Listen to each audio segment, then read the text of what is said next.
ইফতার হোক, রমজান হোক, সামনে ঈদ, এর আগে নানা রকম পুজো গেল, বাঙালির মনে কিন্তু আশঙ্কা যাচ্ছে না।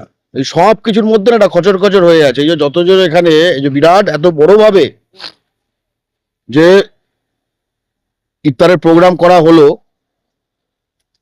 এদের মধ্যে অনেকে এখনো চিন্তা করছে যে সব কাগজ জমা দিলাম, সবই আছে, 1000 বছর ধরে পশ্চিমবঙ্গে এটা একদম ঘটি এলাকা, ঠিক আছে, তোমার নামটা নেই কেন? যে কোনো জিনিস যেখানে সকলে মিলিয়ে আমরা আনন্দ করি, চিরকাল করতে অভ্যস্ত, কিন্তু নিজের ভবিষ্যৎ, নিজের পায়ের তলার মাটি সম্বন্ধে বাঙালি জাতিকে যে যে আতঙ্কে আজকে ভোগ করছে, এখানে কোনো কিছুই ঠিক প্রাণ খুলে হচ্ছে না। কোনো কিছুই ঠিক প্রাণ খুলে হচ্ছে না। হচ্ছে, খাচ্ছে, বলছে যে যা ধর্মীয় কর্ম সেটা করছে, কিন্তু একটা সঙ্গে সঙ্গে অন্য টপিক এলে কিন্তু ব্যাপারটা ঘুরে যাচ্ছে, তাদের লোকে কানটা খাড়া করে দিচ্ছে।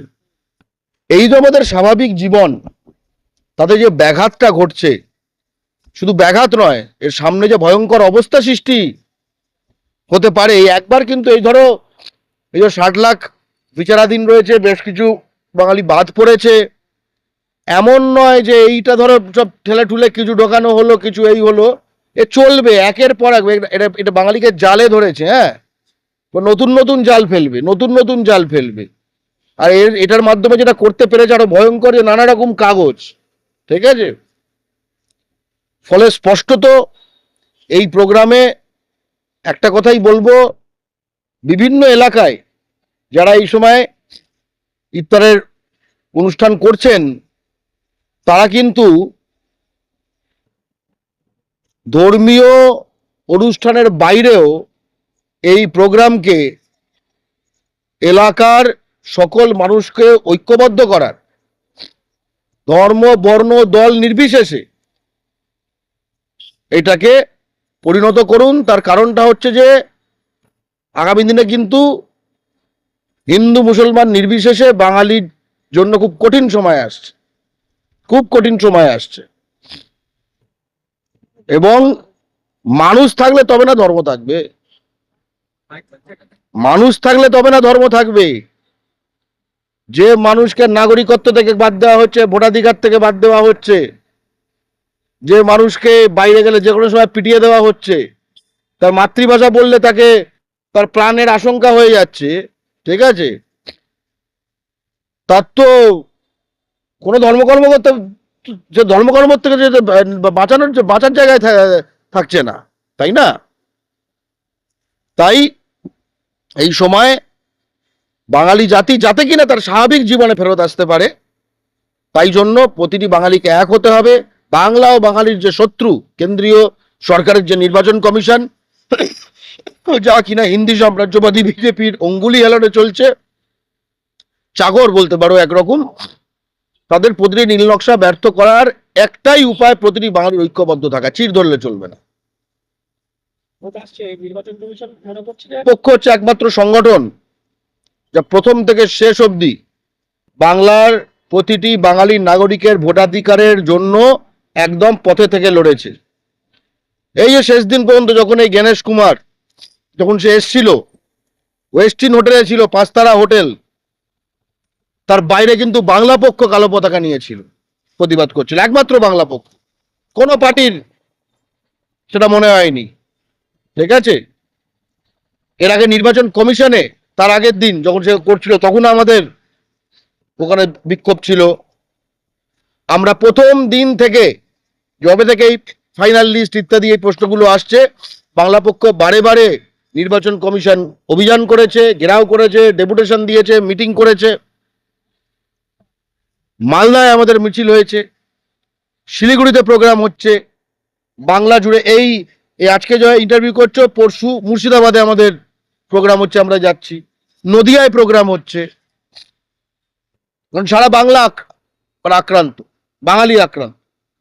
এই হুগলি জেলায় আমরা গেলাম, ভারতীয় সেনার বৈদ্যবাটিতে ভারতীয় সেনার যে স্ত্রী 26 বছর সার্ভিস করেছে, তার নাম বাদ, ঠিক আছে। এটা তো একটা ঘটনা, এরকম প্রচুর ঘটনা বাংলা পক্ষ তুলে ধরছে, আর বাঙালি ঘরে ঘরে জানে। এটা কি এন্ড গেম, অর্থাৎ এটা কি তাল করছে আমরা কিন্তু ক্লিয়ার নয়। তার কারণ এই ধরনের একটা প্রক্রিয়া যে হ্যাঁ, যাদের ভোট দেওয়ার কথা না তারা কেন ভোট দেবে, এত অব্দি তো আমরা এগ্রিড ছিলাম, সবসময় এগ্রিড ছিলাম, এখনো এগ্রিড আছে। কিন্তু যার 2000 বছর ধরে পশ্চিমবঙ্গে যাদের বাস, এদেশীয় ঘটি, হিন্দু হোক বা মুসলমান, আর ওপার বাংলা থেকে আসা উদ্বাস্তু হিন্দু বাঙালি, তো তারা যদি পশ্চিমবঙ্গের ভোটার লিস্টে না থাকে, কোথাকার ভোটার লিস্টে থাকবে? আমরা বলে দিক সেই রাজ্য বা রাষ্ট্রের নামটা, আমরা কোথাকার ভোটার লিস্টে থাকবো বলো? আমরা আমরা এখানকার না, আরে আদিবাসী সাঁওতাল, তার নামে এখানে ভোটার লিস্টে ভারতে থাকবে, তাহলে কোথায় থাকবে? চায়নায় থাকবে। এই যে শেষের দিকে এখন যে টান টান টান টান উত্তেজনা মতো হয়ে যাচ্ছে, তো ফিনিশ হচ্ছে, কি ফিনিশ হচ্ছে এটা? নির্বাচনের এই লিস্টটা তো এত উত্তেজনাপূর্ণ একটা জিনিস হবার কথা নয়। এর আগে তো যে মরে গেছে, যে চলে গেছে, যা হোক, তার নাম ডিলিশন লোকে জানতেও পারতো না। ওটা যার ফ্যামিলি যা হোক, তার কাছে কাগজের ব্যাপার এই ছিল, লোকেরা কোনো হেডেক মানে কোনো ব্যাপারই ছিল না। এবার সেটাকে একখানা বাঙালির বিরুদ্ধে একটা চক্রান্ত হিসেবে, সেটাকে একটা গজাল হিসেবে সেটাকে দিয়ে আজকে যে জিনিসটি করা হচ্ছে, মূলত ভোট, যদি ভোটার যদি তোমার পক্ষে না থাকে তাহলে ভোটারকেই সরিয়ে দাও। মানে একদিন কি নিয়ম ছিল যে ভোটার মানুষকে নির্বাচিত করবে, ভোটার পার্টিকে নির্বাচিত করবে, দলকে। এখন কেন্দ্রের শাসক দল ভোটার নির্বাচিত করতে চায়, বিপদটাই উল্টে গেছে। আর ভোটার ভোট দেবে তো দলকে, দল কি কে ভোটার সেটা ঠিক করে দেবে, তাই না? যে পছন্দ মতো। ফাইনালি আমাদের স্পষ্ট দাবিতে আমরা অবস্থানে এখনো থাকছি, ভোট হতে হবে বাংলার প্রতিটি বৈধ নাগরিককে নিয়ে, যার অন্য কোনো রাজ্যে ভোটার কার্ড নেই। ঠিক আছে, স্পষ্টত এদেশীয় ঘটি হিন্দু বাঙালি, এদেশীয় ঘটি মুসলমান বাঙালি, পূর্ববঙ্গ থেকে আসা উদ্বাস্তু হিন্দু বাঙালি, সাঁওতাল রাজবংশী সহ বাংলার যারা ভূমিপুত্র, এদের একজনেরও নাম ভোটার লিস্ট থেকে কাটা চলবে না। দুই রাজ্যে যাদের ভোটার কার্ড আছে তাদের এখানকার ভোটার লিস্ট থেকে বাদ দিতে হবে। এর অন্যতা সবকিছুই আমাদের কাছে বেআইনি, বাঙালি বিরুদ্ধ, সংবিধান বিরুদ্ধ। আমরা এটা মেনে নেব না। একটাই আশঙ্কা থেকে গেল, শেষ হতে হতে ভোট যদি স্টার্ট হয়ে যায়, তারপরে ডেট দিয়ে দিল বলে আমি শেষ করতে পারিনি, তখন কি হবে? এর উত্তর হচ্ছে এই মুহূর্তে আমরা জানি না কি হবে।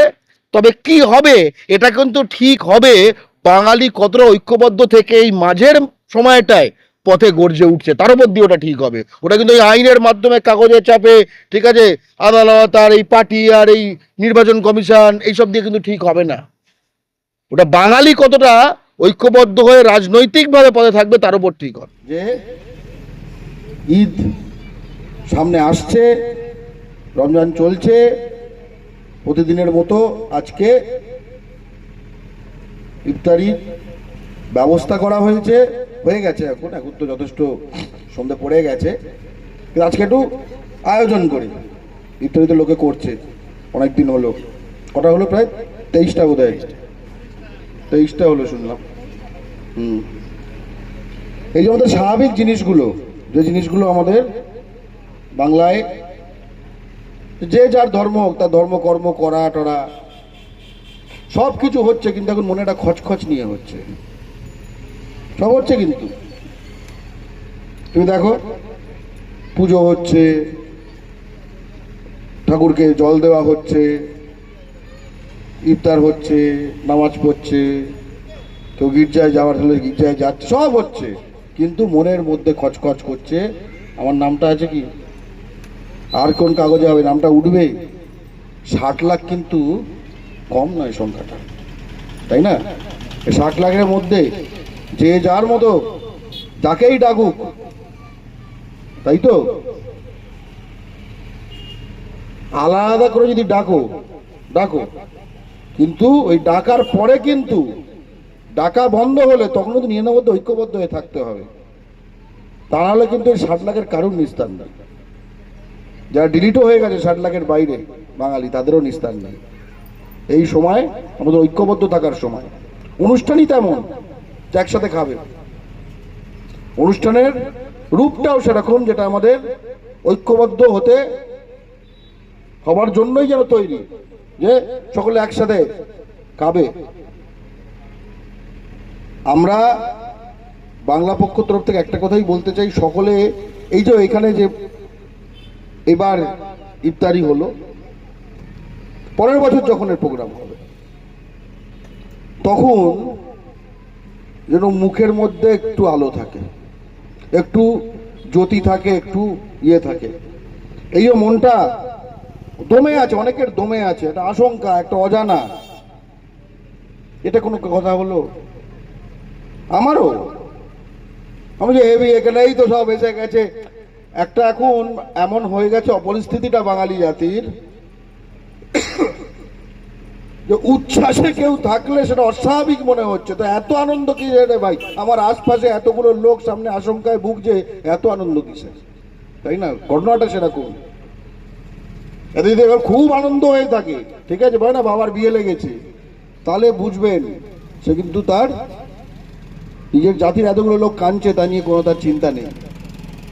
ঠিক আছে, সে আলাদা আলাদা একা একা বাজবে, ঠিক আছে, দেখা যাবে কত লোক একা একা বাজবে, আমরা একা একা বাজতে পারবো না, স্পষ্টত। এবং সামনে ঈদ, বাঙালির দোকান থেকে কেনাকাটা করবেন, স্পষ্ট বার্তা। যারা আমাদেরকে এই ফ্যাসাদে ফেলেছে, এই গাড্ডায় ফেলেছে, ঠিক আছে, তাদের পকেটে টাকা দেবেন না, অন্তত এর থেকে লজ্জার আর কিছু নেই। যদি বাংলা ও বাঙালির শত্রুদের থেকে কেনাকাটা করেন, সেই ঈদে আপনি খুশি থাকতে পারবেন? বরং বাংলা ও বাঙালির শত্রুদের থেকে কেনাকাটা করলে সামনের পরের ঈদগুলো আরো দুঃখের হতে থাকবে। বুঝতে পেরেছেন? আরো কিন্তু চাপে পড়ে যাবে। বাঙালির দোকান থেকে ঈদের কেনাকাটা করবেন, স্পষ্টত বাঙালির দোকান থেকে কিনবেন। আমরা এই বার্তা এই ঈদে দিচ্ছি। আমরা এই সামনে দুর্গাপুজোতেও সেই বার্তাই দেব। বাঙালি এই পশ্চিমবঙ্গে যে যে পরব করে, সেই পরবকে কেন্দ্র করে যে অর্থনীতি, সেটা যেন বাঙালির নিজের হাতে থাকে, স্পষ্ট কথা। সকলে ভালো থাকবেন। এবং একটু আগে যে মাকে নিয়ে এবং এই জীবনের যে ক্ষণস্থায়ী সত্যি কথা, সেটা নিয়ে যে অসাধারণ দুটি গান গাওয়া হলো, তার জন্য শিল্পীদের অভিনন্দন জানাই। জয় বাংলা।